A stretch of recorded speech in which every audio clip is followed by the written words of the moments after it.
Alright, beautiful. So I've put the TV at brightness level, luminance level 100.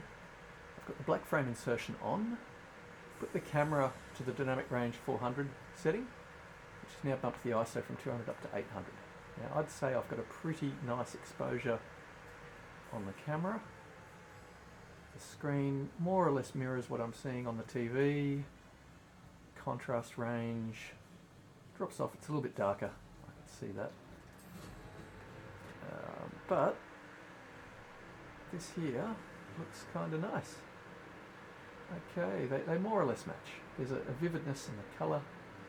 What I'm really trying to do is just see if I can catch individual frames. The black frame insertion on at 60 frames a second recording 60 frames a second footage, ideally I'm going to get a clean frame as a frame. So when I do pans like this with the motion frame insertion on, you can see there my 99th percentile is it's 21 frame there. Okay, 60, so it's just bounced back.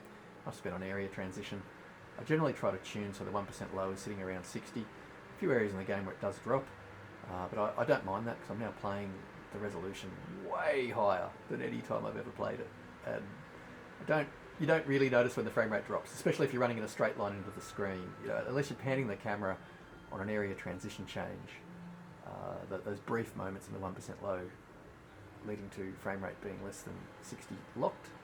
But you'll actually notice that the frame gen lag is less than 16 milliseconds at 60 frames a second to the screen. Less than 60 milliseconds does allow a really instantaneous feeling. I'm now playing on a controller. I could never play this game on a wireless controller at the frame rates I've been playing at. The lag just didn't feel as smooth or as nice as I could get off the mouse. So look, that there, I'm just going to try and get a bright point in the sky. There we go. Alright, look, I'm kind of happy with these settings. They seem to be working. Alright, so look, I'll upload this, give it a test.